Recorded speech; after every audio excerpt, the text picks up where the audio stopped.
Hello everyone and welcome to a new series I'm calling Learn With Me. So I'm going to pick some kind of piano piece, possibly like a classic, a masterwork, whatever it is. Being a non-classically trained pianist, just a music nerd and enthusiast. I mean, I do have classical training, but in percussion. And pretty much self-taught most other things. I've taken some piano, some guitar lessons, but a lot of piecemeal education all around, especially after college.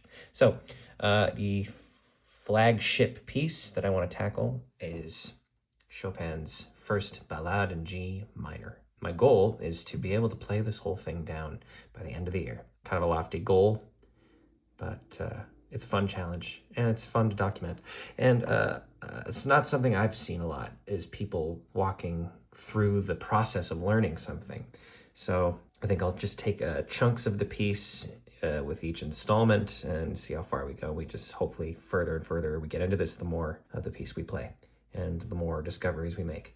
And welcome for any comments, especially by proper pianists, especially ones who've played this piece or are hip to Chopin. But yeah, right out of the gate, I'm going to focus on like the first 16-ish measures. So we know we're starting with that marking, largo, which is one of, if not the most slow tempo marking, very, very slow.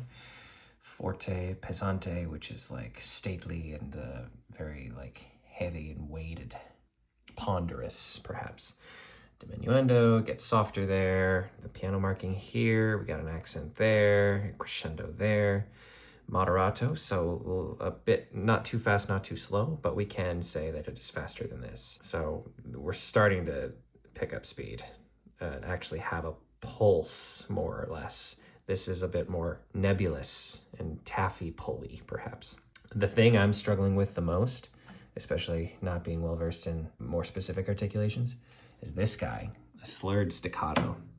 And I've been watching a bunch of videos of other pianists playing this, and I could be wrong, but it seems like most pianists are just holding the sustain pedal down, but they are kind of lifting as if it is a staccato.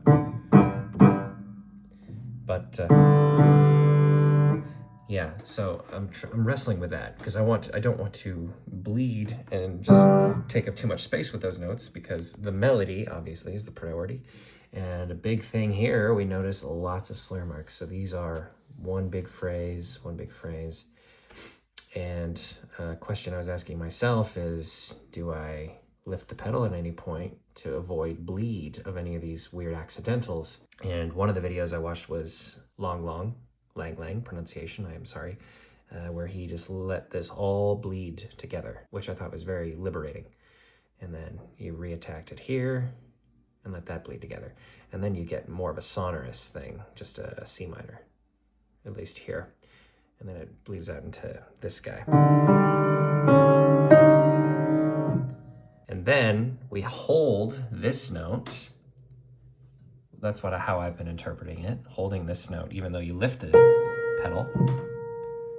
And then you actually have a proper pedal marking here. Lift the pedal here, drop the pedal here, lift the pedal here. And then you don't have any more pedal markings for the rest of it. But all the pianists I've heard play this, they use the pedal all the time. It's very melodramatic that way. I don't want it to sound too dry. But with that, there's the temptation to just let everything bleed. So the challenge for me, against my own tendency, is to keep the right hand connected. Yeah. So for these.